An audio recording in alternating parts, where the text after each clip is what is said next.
At AFT Faculty Federation for about 15 years. As far as I know, we're just starting in on AAUP. I became a member in the spring. There was kind of a call. Some people said, oh, let's get a few people together and start a chapter. So I joined and let them know, and I haven't heard back from them, but I assume that we're going to be starting to meet this year. So I'm a newbie at AAUP. I'm also on the new to the steering committee for our Faculty Federation or Union. Mostly because just the last couple of years, lack of shared governance, I kind of got mad and wanted to be involved with this. A little bit of a caveat or disclaimer. I've never been an adjunct faculty member. I'm a tenure track faculty member. Nonetheless, I recognize, along with most faculty, the contributions to students, to the institutions, to the academy that affiliate or adjunct faculty or whatever name our institutions happen to be calling those. Our institution, a few years ago, we started calling them we have a hierarchical system. So we have Category 1, it's the tenure line faculty. Category 2 are the full-time, non-tenure track faculty, and Category 3. So we don't talk about affiliates or adjuncts or what have you. The other thing I think we all recognize is that adjunct faculty are underpaid, underappreciated, and certainly have concerns about job security. Those are all issues. The main theme I want to make here is not so much in terms of organizing, in terms of looking at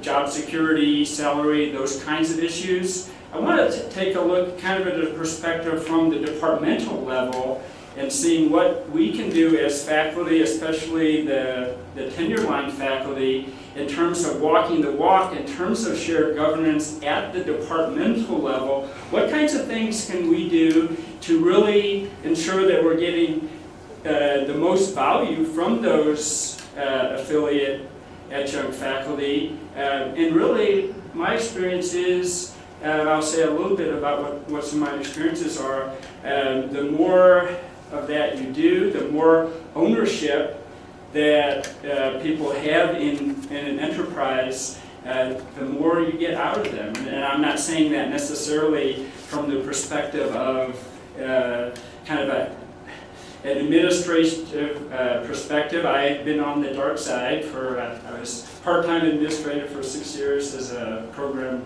review director, year and a half as associate provost, kind of an interim basis.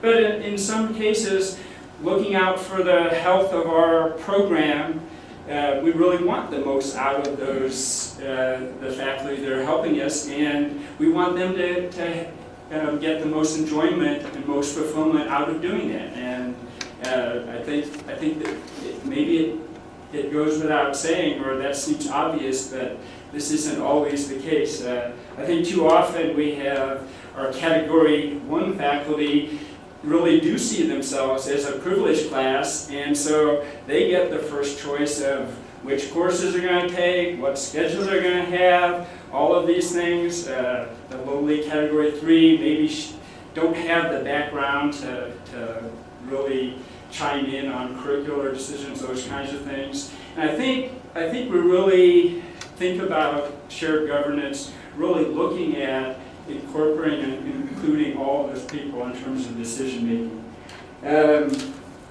Let's see. My background, let me just say a little bit of my own experiences. I'm in a small program, meteorology program. We have 3 Category 1 tenure line faculty, 1 Category 2 faculty. We have a half-time Unix administrator we share with math and computer science. And then we have a handful, maybe 5, 6 of affiliate faculty that work with us. We're in a larger department, Earth and Atmospheric Sciences, so we have land use, which is a geology, geography degree. environmental science, and meteorology.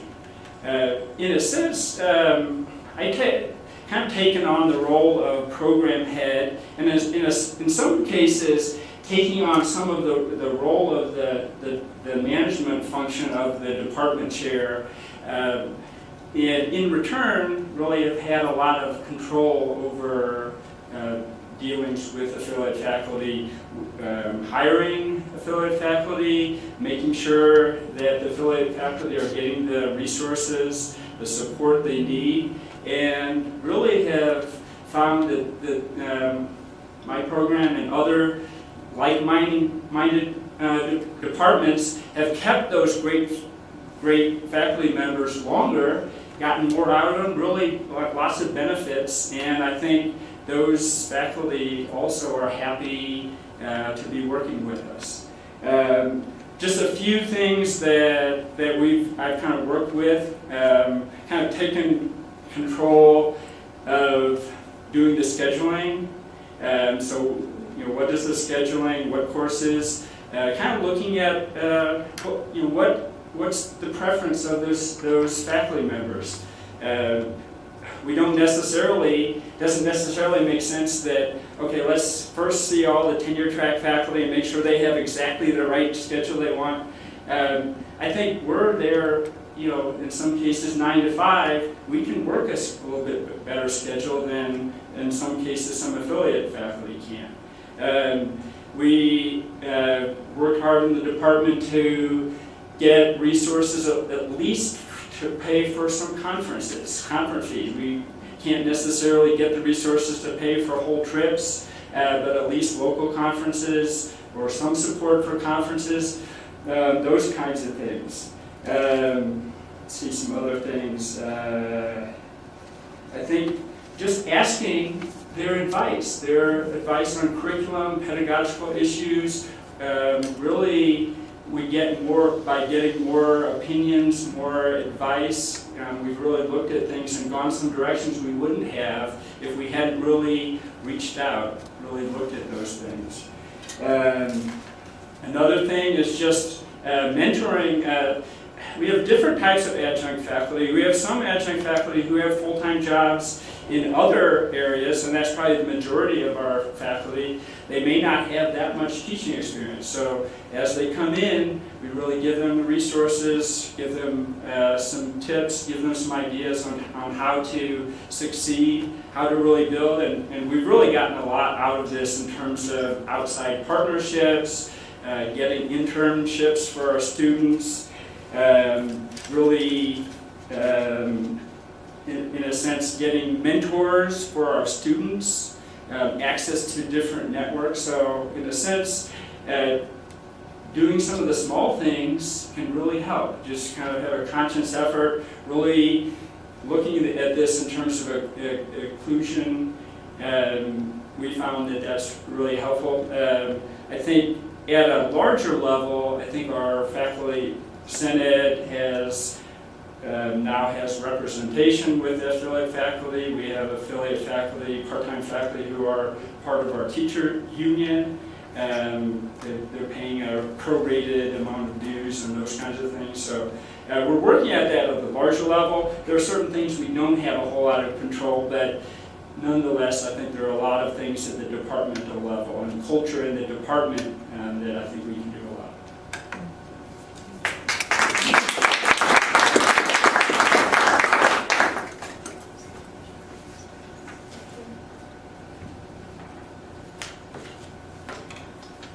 It's talking about shared governance is very exotic for us because we've never experienced it where we work. I've been teaching as an adjunct at Front Range Community College for 16 years. So I'm one of those people who has worked at other jobs also, of course. But all of us who were always locally out would be part of the full-time staff that we have. So we had to figure out a way to raise consciousness among our peers. So we'll just talk briefly about how we did that. You have to move from awfulizing to organizing. So there's a process. You have to really figure out, you're really angry, you really don't feel good about yourself, and why is that? And are there other people who feel the same way? So maybe we should have coffee, or what we call front range remover. So we started doing that, and then we started noticing things. And the wonderful thing about where we work is when your consciousness is raised, then every communication becomes something you can use. Case in point, one of these very chipper, well-fed, well-taken care of administrative clerks sends out these emails. Everybody come on down to the cafeteria for a free flu shot. Bring your children, bring your spouses. Come on down. The flu's an epidemic. So I always communicate back, does this include adjuncts? No, absolutely not. Since we comprise 75% of the faculty and teach 85% of courses, I thought that constituted a public health risk. So I communicated with the State Department of Public Health and Environment to their epidemiology division. I said, well, does this make sense to you? No. So long story short, we then got some flu shot vouchers, which we used as recruitment tools. So Nice. as soon as I skipped this step, I was at a little coffee shop drinking front range removers, and someone said, well, what about the AAUP? And one of the insiders said, oh, never join the AAUP, the presidents hate that. So I joined that day. And that's how I found out about Suzanne and Dawn, and that's how I found out about their earlier legislation, House Bill 1144. No, is that part of it? No. Yeah, HB 121144. Okay, so anyway, so then I found out that there were these people actually working on this issue of contingents and adjuncts and worrying. There were people out there somewhere in the green world that were aware that things weren't right, and I wanted to be part of them. So we did a lot of our interest in reforms chapter, and almost immediately then we started working with Dawn and Suzanne, who were wonderful, to help us approach the state legislature, and we had a bill. And just having a bill is a recruitment effort, as you can imagine. So we just have a lot of adjuncts now coming to people's houses, playing Scrabble, drinking wine, complaining, and then thinking of things that they could do. And we have tables in our hallways. And so it's been expanding, expansive. We have a massive website, because one of the gifts to our chapter is the person who has their master's in IT. So whatever we want for our website, she does it for us. So we house all of our research on our website and all of the different tools that we have. We started taking adjuncts to food banks once a week because we found out some of our peers didn't have enough food. And you just haven't lived until you've taken someone with a PhD to a food bank and watch her cry because she's so happy she has food for her kids. So those kinds of experiences are life-changing, and we're having them all the time in school. We are not allowed to communicate with our peers through faculty mailboxes or faculty email. So I saw a lot of parallels between prisoners of war and their inability to communicate. So we started what we call sprinkling. So we just have friends in the community who give us money for printing, and we sprinkle, which means we put little flyers on chairs where people might be pulling out a chair. We open microwaves, put notices in there. We take things to refrigerators. You know, kind of like Martin Luther King, except it's or not Martin Luther King, Martin Luther, with the refrigerator, not the church. So we just do all kinds of stuff, and administration just hates that. So one of the things that we are kind of infamous for is we are allowed, they haven't got a rule against it yet, to put a little something in the whiteboard tray, because everybody who teaches, of course, has to pick up the marker to put something on the whiteboard. So we have become skilled at creating these tiny little things that fit in a whiteboard tray, and that's how we promoted people writing to their legislatures to encourage them to support House Bill 1144. We also found a lot of Kleenex boxes, generic Kleenex boxes, and we put the AAUP bumper stickers on them with signs, AAUP there when you need it, because our schools don't pay for Kleenex in the classrooms. So having AAUP Kleenex boxes in classrooms has turned out to be an incredible organizing tool. Right? To figure out that people are in need, right? One of our models is FEMA, right? People are hungry, they're cold, they're scared, they need health care. So our little AAUP chapter tries to do as many of those things as we can. We had a little healthcare fair a week and a half or so on our campus, the first ever healthcare fair, and a lot of adjuncts were afraid to go because there's so much fear. You know, I think administrators are working on a book called From Fear to Eternity, and we're working on ours called Profiles in Discourage. But so they're afraid to come. So then we get the information and give it to them later. So my point is to serve people where they are, with what you have, with who you are, and start it. Okay? Don't ask yourselves, is it worth it? Just start doing it because it is worth it. So one of the things that we've got going right now is our adjunct cookbook.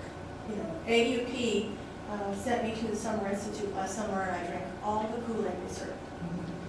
And one of the things that was just electrifying was the presentation by the Ruckus Society. And these are the people who do political activism for Nestle and in the Third World. And they snuck up to the U.S. Supreme Court building and with overhead projectors and put dollar signs. And, you know, they just do all kinds of crazy things. School, of course, those were my people. So I decided, how can we do that where I live? So we're just doing all kinds of things. And one of the things that we're doing now is our cookbook. And I had to rent out most of the rooms in my house to roommates, and they call me Martha Stewart meets Malcolm X. I'm always in the kitchen thinking of something, because I don't have a lab, I just have a kitchen. So anyway, so we have the Adjunct Cookbook, which is part food fighting. So, and I've got copies that I'm selling here. And so the right-hand pages are facts about our movement, and the left-hand pages are recipes directly out of the adjunct movement. Food that you can make, recipes from food banks, or we call them food bank friendly recipes. We have recipes, like we have one called If Only, and it's a gin and tonic without any gin. You know. We have a sort of margarita, it's a margarita without tequila. You know, we have all kinds of stuff like that. One of them is from my own son, who it's called Irish stew, because I called it Irish stew, and finally he said, I wish there were more meat in this one. So we have recipes like that as we have these for sale. So we keep going forward, and we don't know where it's going to go. Are we frightened? Yes. But the challenge at my campus is most people are so timid, and they don't have time. They don't really want to know what it is that's causing their demise, I guess I should say. So they just quit. And so what we want to do is keep them as long as we can teaching until we can make a big difference in their lives and in our school. Because every teacher that I see going in the hallway, you know, they just take my breath away. Just they're so inspiring. And there's something wrong in our country when such dear people who have such an incredible work ethic are maligned and ridiculed in the hallways of my school. And I love my school. Right? I'm one of those people who started out at the community college. So I adore these students, and I adore my peers, and so of course we want to do everything we can to help them. So we raise a lot of mayhem, we make a lot of jokes, but we're making progress too.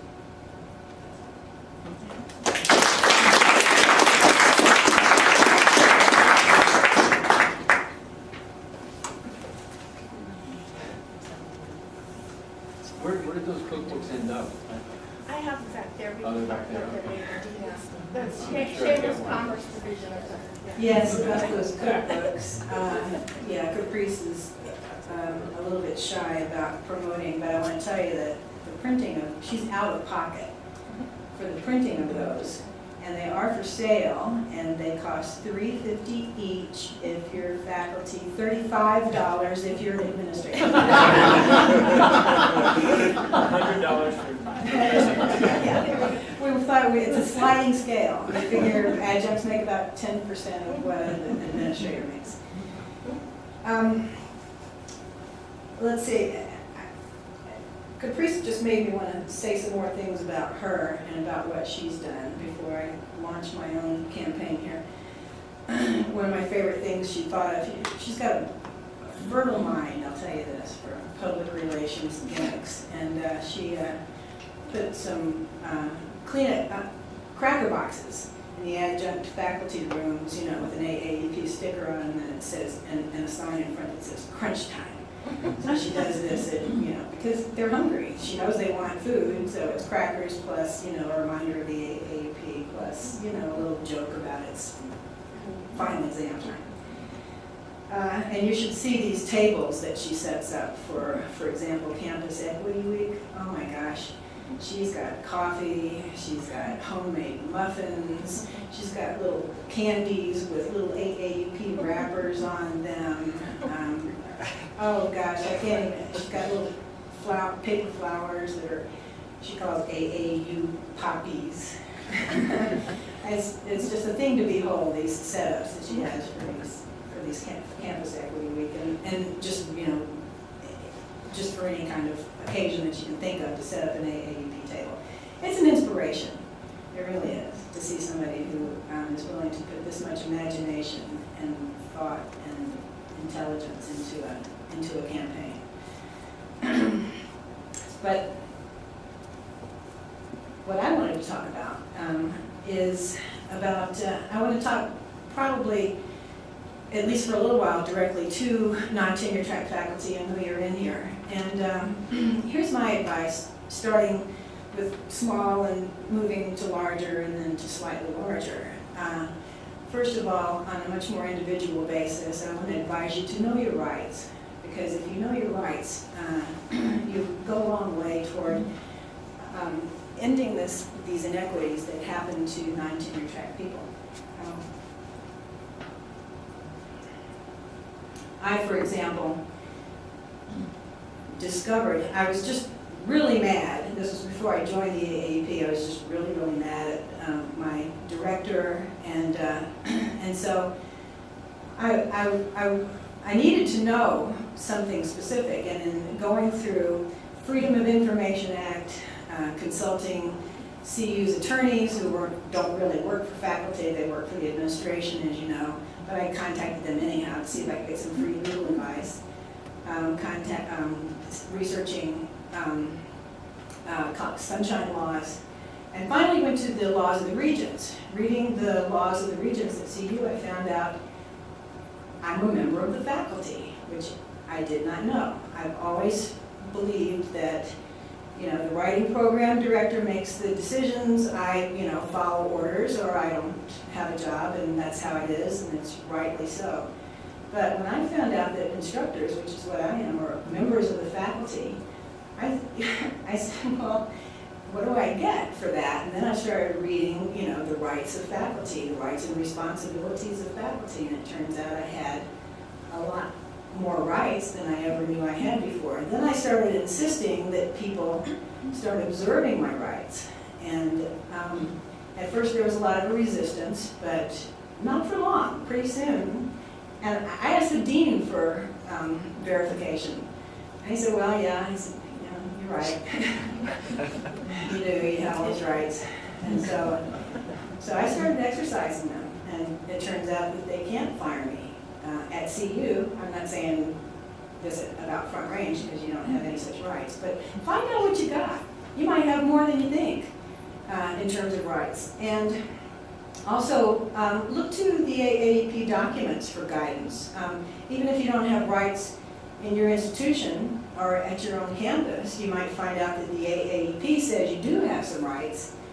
And so it's at least worth a fight, you know, with your administration to say, well, you know, you say I don't have rights, but the 100-year-old organization that sets the standards says I do.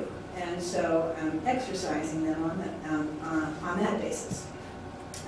In particular, there's the Recommended Institutional Regulations, or also known as the RIR. Sorry, excuse me. The RIR, among many other things, says that there's two kinds of faculty, probationary and tenured. And so there's no such thing as far as the RIR says, in terms of full-time faculty, as an at-will employee. If you're on probation, of course, you're at-will. But there's only two kinds of faculty, full-time faculty. That's probationary and tenured. And so knowing that, Don Huron and I started a project at CU that we called the Instructor Tenure Project. And what we were claiming is that we are instructors, we're not professors, and yet we are entitled to a full-time job and the protections of tenure after 7 years. 7 years being the maximum that anyone should be on probation again according to the AAUP. Well, we've both been there upwards of 20 years.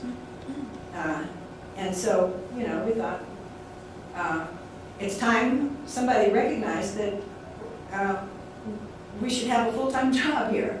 If we're not good enough to teach here, they should have told us after 7 years. If we're good enough to teach here, well then they should stop making us keep reapplying for reappointment. So we started the Instructor Tenure Project, as we call it. And really caused a big scene at the University of Colorado. The faculty government just had a screaming fit about it. Which brings me to my second sphere, is your faculty government. You might find out that it's the next place to go. Once you've decided to exercise your own individual rights within your department, maybe you should go to the faculty government with a project. Again, we took the instructor project to the faculty government. There was a lot of resistance, but there was also a lot of conversation and a lot of screaming and kicking, and also we made a lot of allies. A lot of people saw our point. And so it got a conversation going at CU that nobody had ever seen the likes of. And so your faculty government you may not win, which we didn't necessarily win, but we won a lot of concessions. We got a much better grievance procedure. In fact, it's a grievance procedure that actually works. Don, for instance, gets fired every year. And he grieves. And it's a grievance process that actually, you know, he always gets his job back, because it always turns out that they had no real grounds for firing him. They just don't like him because he's uppity. And so, and they, well, you know, I've been through that too. The dean came to my rescue, of all things, because again, it was clear that, you know, the director had no grounds for trying to fire me. But so we've won concessions. You know, we've got things that we wouldn't have had ordinarily. We were complaining, by the way, about pay and benefits. Our argument was about our academic freedom. We wanted to have the freedom to speak up at faculty meetings without fear of retaliation. And tenure, as far as we're concerned, is the only protection for that.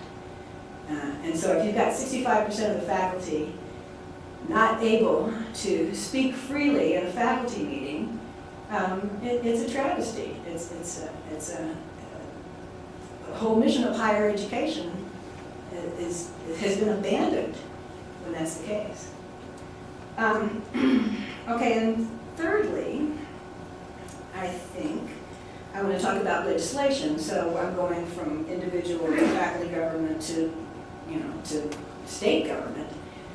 We were successful, as it was shocking, but in 2012 we helped get a piece of legislation passed that allows non-tenure track faculty to have multi-year contracts. And multi-year contracts are now a legality. And it may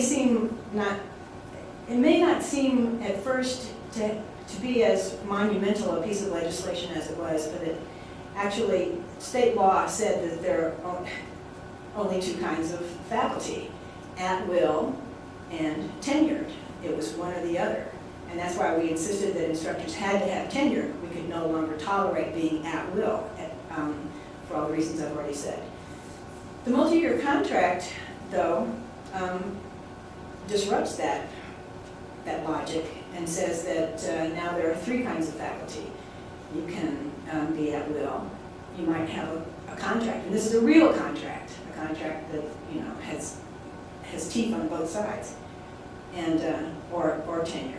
And so having changed state law to that degree, we're not sure what all the implications are, but it might be that if you're eligible for a contract, even if you're eligible for a contract, you're not necessarily at will. So that was an implication. And last year, Caprice touched on this, we started a community college, let's see, what do we call it? The Community College Pay and Benefits Equity Act, HB 141154, which we worked very, very hard on. The community colleges, the AAUP chapter, the Colorado Conference, we really, you know, sank our teeth into that one. And we raised a lot of consciousness in the state about the situation, the poverty wages, the lack of health insurance, it's just unbelievable. I mean, you heard Caprice say, I mean, the AAUP chapter is taking people to food banks and getting flu shots, you know, from the Department of Education because their own employers, you know, have shut them out of these, you know, perks that they're full-timers whom the adjuncts outnumber by 4 to 1 that they have. And so it didn't win. Mainly because of the fiscal note, which in the end was something like $120 million to bring pay equity to the adjuncts at the community colleges. And as Randy Fisher said, well, all that shows is the enormity of the problem. And that's it. I mean, to correct an inequity, like not being paid the same, being paid 1/3 of what another person gets paid to teach the same course, when that has gotten so out of hand that, as Randy Fisher said, it's an enormous problem, and the fiscal note reflects it. And even some of the people on the Appropriations Committee who voted against the bill because of the fiscal note, even some of them said that they're aware now of the situation and they want to do what they can to correct the situation. And so we have another bill. We hope, you know, currently one of our legislative sponsors is really trying to see if we can solve some of these problems without having to resort to legislation. Of course, we're all for that. But if it comes to it, and it probably will, we'll have another bill in the next legislative session, and we'll have acquired that much more momentum going into the second effort here. So, you know, so all I'm saying is think small, think large, but keep thinking, keep going for this, because this has got to change. It's got to change. The future of higher education depends on it. So.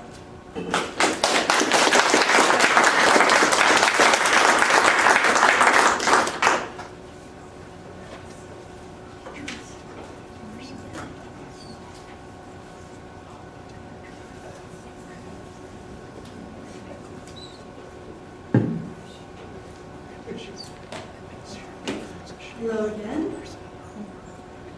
I decided to write up the outline for this talk as a story, another narrative, a journey from adjunct hell to adjunct activism. This is what happened to me.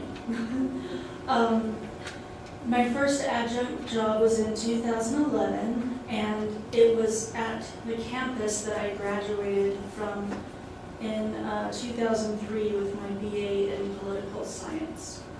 And that college, the most expensive one that I went to, College of Santa Fe, closed, and it was taken over by a multinational corporation, Laureate Education, and they have schools all over the place. And I was very happy to get that job. I had 3 classes, and everything was going great. And I had my classes assigned for the next semester, which was spring. And it was during finals week, I got an email saying your classes, if you received this email, it's because your classes have been canceled. And so there were multiple people on this list. Canceled wasn't even spelled right. And when I saw my chair the next day, I asked her about it, and she said, "Oh, Miranda, I know it's hard, but don't take it personally. It's just about numbers." And I said, "Well, the numbers for me are I need to pay my rent, I need to buy my children Christmas presents." She walked away, and I didn't get a job right away. I tried to get a job, but I didn't. So I was homeless then with my PhD, and it was terrible. I spent about I spent about 6 months just, camping out here and there. And finally I got the job at the community college, Santa Fe Community College, which is where I began my career as a student, and at Northern. It turned out Northern gave me 3 classes too, but they canceled them that semester, so I didn't actually start teaching at Northern until the following semester. Along the time, or shortly after I started teaching at SFCC, I saw an article, "The PhD now comes with food stamps." And I did have a PhD and I was on food stamps. So that deeply affected me. But it really, I still had hope that somehow I was going to get a full-time job, that they were going to see how great I was doing and they were going to give me a full-time job. But then I saw that the hiring process was unfair. I mean, our department is just a celebration of nepotism, really. And I was browsing online one day, and I read the article in the Pittsburgh Post, is it "Death of an Adjunct," written by Dan Kovalik, I'm not sure how to pronounce his name. And that really changed my life. By the time I finished reading that article, I knew that I had to fight this head on, because I knew that my life was going to be just like Margaret Mary's if I didn't, and everyone else I worked with. But I still really wasn't coming out in the open. What I did instead was I just developed several anonymous social media identities and just raged out all over the place. Even though I was anonymous, I actually did connect with people who were already in the movement. And I was invited to be part of an article. And around the same time, I met my adjunct co-conspirator, Jessica Lawless. And our first move really was to interview each other for Inside Higher Ed's adjuncts, interviewing adjuncts. And I laid everything out there. I was very strong in my opinions. I said that we really need to start unionizing and organizing. And I got around real quick to my middle manager at the community college, and she said that she had read that article and it was unprofessional, and that she was worried for me because they don't want unprofessional people teaching at the college. And that was very sad for me, but I kept going. And me and Jessica Lawless decided that there's anyone with the last name Lawless who's an adjunct, you should definitely watch out for, by the way. So we did decide to do the campus equity table, which was the only one in New Mexico. But at the time, I hadn't taken much of a public risk yet that was in action. So I was very, very terrified to just go and stand by this table. I had to call someone from the car and get support. I was almost in tears because I thought I'm going to go in there, I'm going to stand at the campus equity table, and then my chair is going to come up, she's going to cancel my classes. But I did it anyway, shaking, scared. And I was surprised by all the support I was getting from students. I mean, all of my students were coming up, students I didn't know. They were talking about adjunct professors they knew, and they were signing our petition. And so at that point, I became empowered. And then that's when, you know, this press, I don't know what to call it, but we started appearing a lot in the press, me and a few other adjuncts I was working with online, because we have a whole online support system. And pretty soon Al Jazeera contacted me, or somehow I got connected with them, and they did a story that was on the stream show, and they had a picture of me teaching my class that one of my students took. And then they also had the picture of me and Jessica and another adjunct standing at the campus equity table. And I decided to just to keep going with this, and we had big plans. Unfortunately, Jessica could not take it anymore. I mean, I had only been dealing with trying to make change in faculty senate for a few months. She had been doing it for years, and you know, we were always shut down. We were hissed at. We were treated like reptiles. And so she decided that she was going to apply to SCIU to become an organizer, and she got the job. So she went to the Bay. She's in Oakland now, part of the Adjunct Action campaign. And she's doing very well, although it was also sad for her because, unlike me, she actually got to teach in her field, gender studies, interesting classes. She's not, I mean, me, I'm on the repetitive cycle of only developmental courses and tech writing, which is hard because I'm a creative writer and a journalist, and I want to teach the things that I studied and I've done in my life. Not that I dislike those classes, it's just that I feel like adjunct Sisyphus doing the same thing over and over again. So after Jessica left, or right around that time, that's when we formed the AAUP chapter, and I was nominated president or president, and I agreed. And I didn't know how hard it would be to keep it going. I didn't understand how faculty would turn against me and other adjuncts and other full-time professors who were trying to actually make change. You know, what they really wanted was a book club version of AAUP where people just talk. So since then, I've continued to write things. In fact, that's generally what upsets people the most about me are things that I write. And usually when I get threatened, even if it's a veiled attempt, it's usually referring to something that I've written. But I continue to do it. I know that as an adjunct I don't have academic freedom at all, but I choose to act like I do. I continue to act like I really do have academic freedom. And I think it's similar to when your union isn't working, but you become the union by acting like the union. I think you can do the same thing with academic freedom. At least that's my experiment for right now. My biggest struggle is mobilizing fearful adjuncts. They are so terrified. They are scared to do anything, just like me walking up to the campus equity table.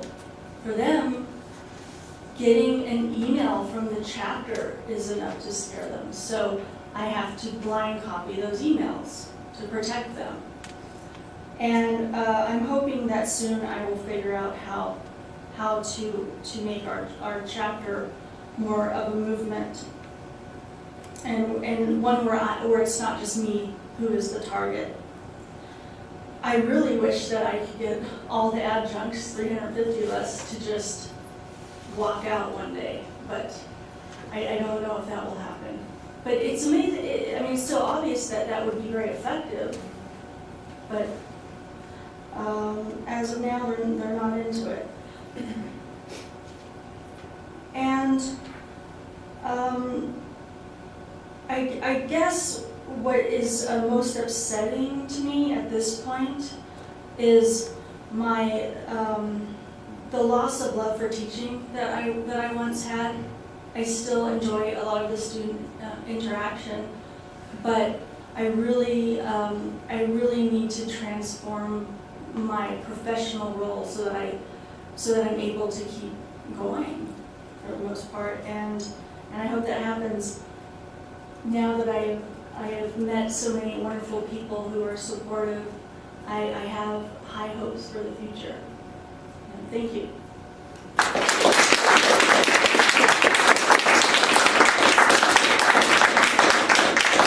Questions or comments for our panel? Yeah, I'd like to just comment. I really appreciate all the work and your comments and the courage that you all are showing. I see a mixed message going out because oftentimes when we want to portray the administration as not doing its job right, we say, well, look at all the adjuncts you have working, as a criticism. But we also need to value the adjuncts that are among us, and all of my colleagues that are on the campus. I do value them, but I think that's a dangerous, that's a dangerous edge we're walking on, and it could backfire on us. And then the other thing is, I think this is a human rights thing, and inequity for people getting paid different wages to do the same thing should be illegal. And so, good luck. I would fully support this legislation that you're trying to implement or get passed, so thank you. Yeah, I've always been very much of the mind that the fact that faculty will allow their profession to be internally divided like this so that we can be set up against each other is ridiculous. It is stupid, and it's a rift that we have to heal. Well, there are two schools of thought on this. You know, within the adjunct movement, there are those who are trying to make being an adjunct more palatable by getting, better wages, some health insurance, etc., and just trying to make, it. But there's acceptance that there has to be an adjunct or a non-tenure track system inherent in that, and just trying to make that system more palatable. And then there are those of us who are saying that, the answer is to abolish contingency, and then there is no longer a two-tier system. Yeah. Different ranks, but everyone has a permanent job, which is really all tenure is. So why not?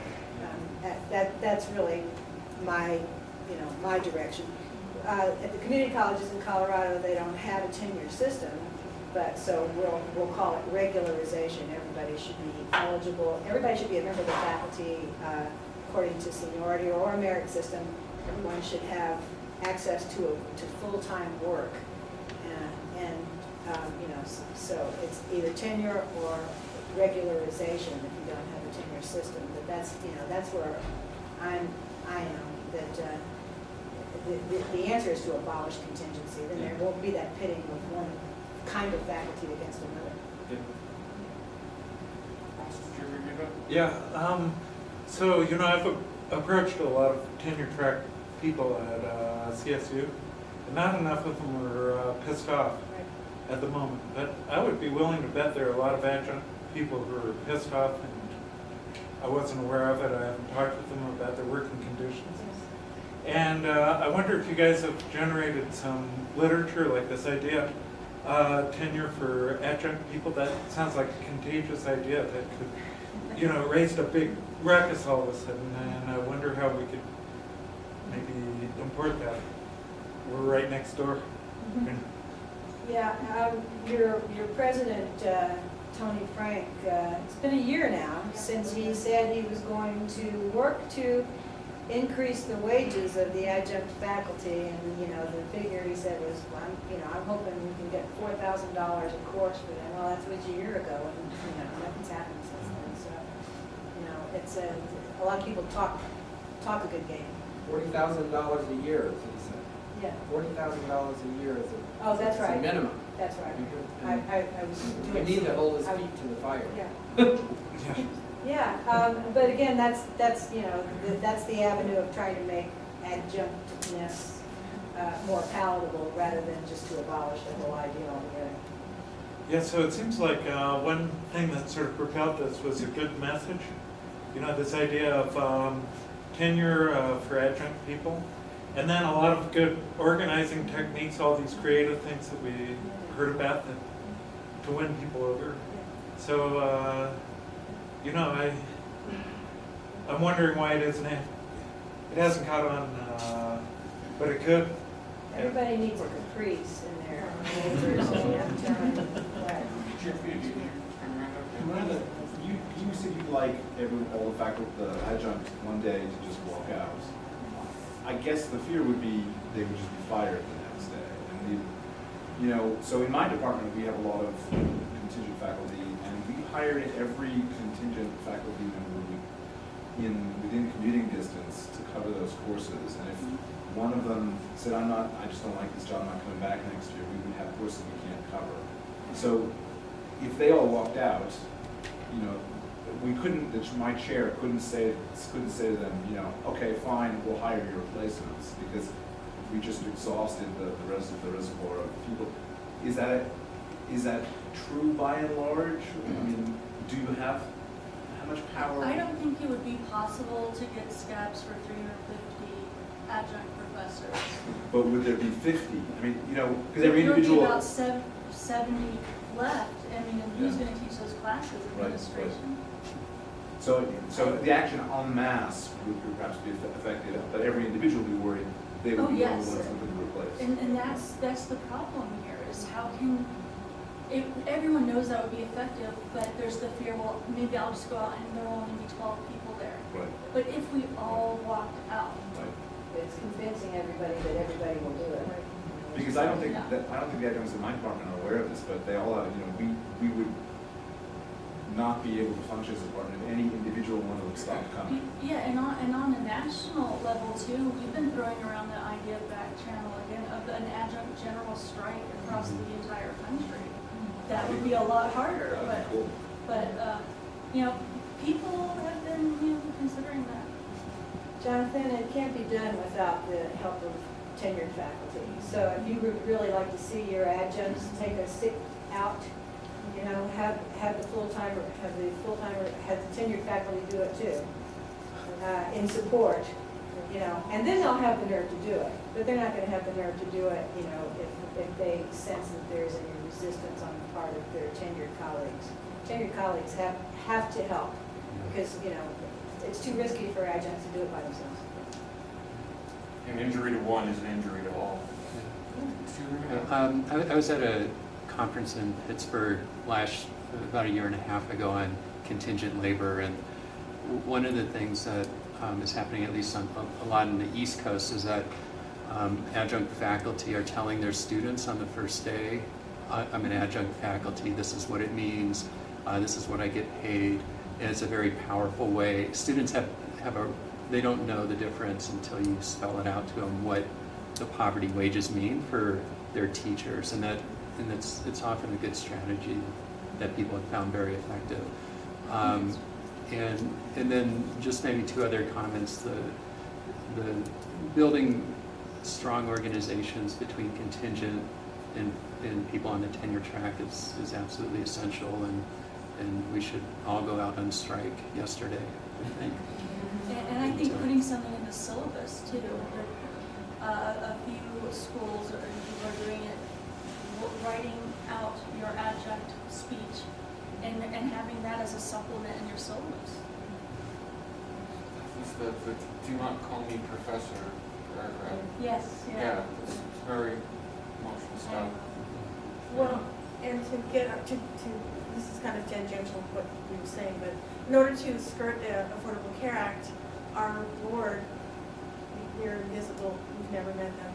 They may be up like Andropov, just holographic images, but they decided that we do not have office hours. So we were told to take office hours off of our supply, but still meet the students anyway. So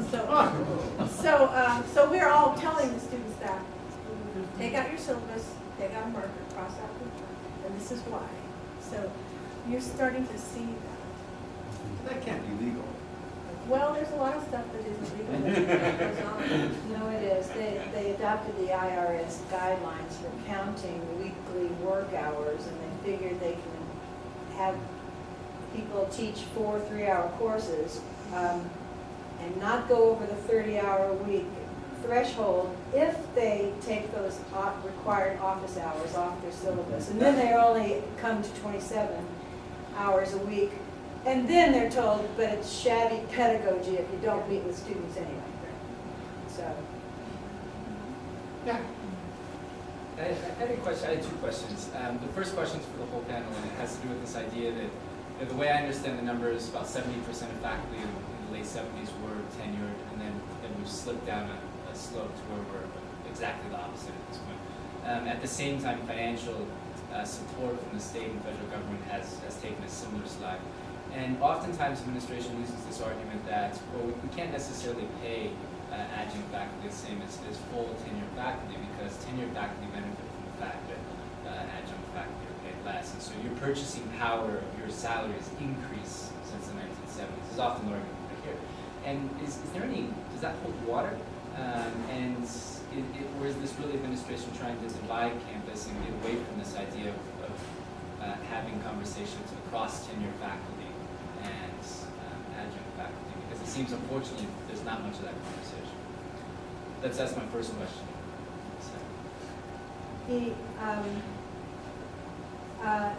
Yes, the administration profits from pitting, 2 kinds of faculty against each other. For them, it's all it's just dollars and cents. That's all they see as a bottom line. They have to have so many full-time faculty at the community colleges I'm talking about, not necessarily the 4-year institutions, which is a different situation. But the community colleges, they need a certain number of full-time faculty because they need some people to do some administrative work, some committee work, do jobs that faculty are actually supposed to do. I'm not sure, the accreditors might also require a certain number of full-time faculty, but as few as they can get, they will fill the rest of the ranks with adjuncts because it's so much cheaper. They use the excuse of this committee work as being the reason for the huge disparity in pay. The full-timers are getting about $50,000 a year. An adjunct who teaches the equivalent of full-time over 2 semesters plus the summer is getting $18,000 a year. So that's how much money they save, by just calling you an adjunct, even though they will allow you to work up to full-time as long as it's not all in, 2 semesters. If you can stretch that full-time work into the summer, they'll let you do that. But they need to pay you about 1/3 of what they have to pay the 15% of the faculty. So it's 85 at the community colleges, at least in the metro area, it's 85% of the faculty is part-time. And if we can, I'm sorry. It's adjunct. And if we can, any notion of shared governance when 75% of your people are just these, what's her name and what's his face? So it gives the administration even more power. Yeah, they're like migrant workers. They just walk in to teach the class and walk out again. Nobody ever has to deal with it. And then Miranda, is there any sense, you mentioned the leveraging students, or students were very receptive to your argument rather, and then there was some commentary on leveraging students and informing students. Have you built on that in your movement? Well, we almost got to do an action at Northern. It didn't work out, but the students were planning on their own a walkout. And then that turned into, well, we're going to do something at graduation. And then it lost steam. Administration found out and started talking to students. Administration actually went so far as to threaten particular students who they saw as the leaders. But when I talked to a student about, I didn't intend to talk about this, but we were talking about inequality in America. And I just, as an example, I said, for instance, what do you think I make? And he said, 60,000. And I just started laughing.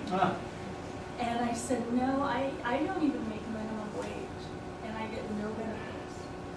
And well, I think we have to talk to the students, and I think that they will do something. They've done so at other colleges.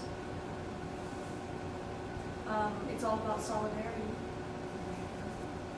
We have to raise consciousness, I think, across the public. It's not just the students, it's their parents. It's people in the professions, et cetera, because they need to know that this is having a tremendous social cost. The new part of the problem, I think, and Suzanne's heard me say this before, is just the way that community colleges in particular emerged as forces in higher education. They were bastard children of K-12 education originally. They do not come out of higher education, of the model of higher education that began to flourish best after World War II. So they never came fully fleshed with this idea of shared governance. They were never part of that system. You get a completely different economic, managerial model at the community college level. Now that's not working very well today, so we really have the challenge of changing that broader perception. We ran into that at the legislature this last year with a community college bill, a bunch of people who are really truly ignorant of the general situation. Have been very, very happy to let the community college, Colorado Community College System Board to just sort of manage this system out of sight, out of mind. And as long as people aren't complaining, then when everything is copacetic, it's just fine at the Colorado State Legislature, at the CCAG, and every other part of the system. So, and I think that actually probably is similar in New Mexico. It's similar in virtually all of our Rocky Mountain states, and probably a whole bunch of others across the country. So we're at a point now, I think, where this conversation is taking off, but we have to really push it forward. We have to basically say, this isn't working for us. We need a new model. We need a stronger model. We need to really provide a foundation for the kind of education we're providing students. This is good for students. It's good for education. It's good for society, and it's good for faculty. These things need to go together. But you have to. I think if we learned anything from last year, it was that not only do we have a high bar to jump when it comes to changing people's attitudes and perspectives, but it's also a case of providing really concrete, practical solutions that are persuasive to folks in terms of how this gets done, etc. And the current group of people managing community colleges have never heard this. That's out of the box for them. And saying, okay, the way you've actually managed this system is impractical. It's creating problems, and it's actually creating administrative problems, etc. You need to think about changing it substantially. Caprice did some serious research on the ACCA, American Community College Association, and they have a big soiree every year where the college presidents take their spouses and they play a lot of golf and they eat really, really well. And she looked, got to look at the menu for one thing, also got to look at their agenda. Adjunct faculty is not mentioned not once, on the agenda for the entire retreat, for how days on end. They talk about everything but that. So, I mean, it's not even on their radar, Right. as a problem. Let's do one more question. Yeah. Adjunct and non-tenure track faculty are really important at Fort Lewis College. They're crucial here. But I end up genuinely puzzled about how best to advocate for them. So this is a question for anybody on the panel. The strategy here from our administration is largely this: reduce the number of adjunct faculty, but without increasing tenure track lines.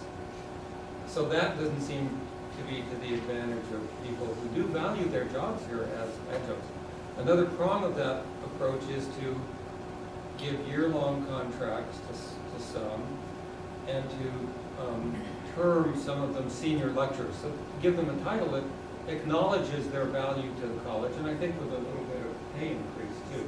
Maybe Anna has one. yeah, good. I'm so glad. Yeah, but it's an annual renewal. It's a one-year renewal. So there are no guarantees. Yeah. I mean, at this point, I think, to steal a line from Educating Rita, I'd probably have to bugger the bursar to get fired, but I've come close a few times to doing that and kind of felt, you know, whoa, what's the payback going to be here? So, you know, there's more security for those of us in that position in the writing program than there is for our adjunct faculty. We have a bunch of new people who are literally hired for only 1 year. So at the end of this academic year, you know, those guys hit the road to wherever. Yeah. So we definitely have a lot more security than some people, but still, I mean, I've been at Fort Lewis for, what, 25 years?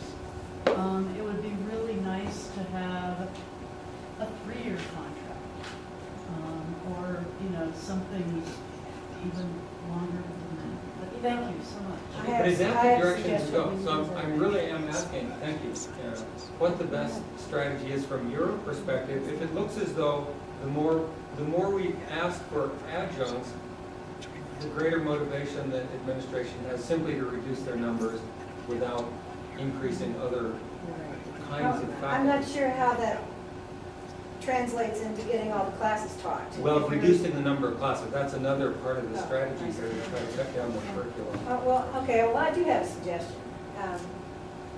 You could, multi-year contracts are legal. So you could actually put a person on, you know, increasing multi-year contracts, hire them for a year. If it looks like this is somebody you want back, hire them for 3 years. According to the AAUP, after 7 years anyhow, this is something I meant to say in my little talk, that according to the AAUP's interpretation of its own, you know, policies, the non-tenure track people should have the protections of tenure after 7 years anyhow. So all you would really have to do is, you know, after a person's been there 7 years, you could say, all right, what you're going to have here is, you know, an evergreen contract. It can just keep renewing itself year after year. And, you know, if we ever find cause to dismiss you, of course, we can do that. But you're never going to have to, you know, you don't have to keep reapplying for your job. We keep going through that reappointment process, not after 7 years. It's ridiculous. If they're good enough to teach there for 7 years, then you can, you know, what you've essentially done is you've said they're good enough to teach here. So, you know, just it's the job insecurity, it's the reappointment process, which is horribly intimidating, and a real chilling effect on academic freedom. And you've got instructors, lecturers, whatever your nomenclature is there, who want to participate in faculty business without fear of retaliation, knowing that they're going to have to come up for reappointment is going to put the kibosh on that in a New York second. So let them know, you know, that after 7 years, they're going to have the protections of tenure, and they're not going to have to go through this reappointment process. You don't have to call it tenure if you don't want to. We don't go through reappointment. Oh. But they could just send a letter over the course of the summer saying, you're not rehired for this upcoming academic year. Yeah. Well, but after 7 years, the college should not feel free to do that anymore. You've used them for 7 years, now they're yours. Any more advice from the panelists? All right, we got about 15 minutes before Gary comes on, so please eat more stuff, and come back. 3:30.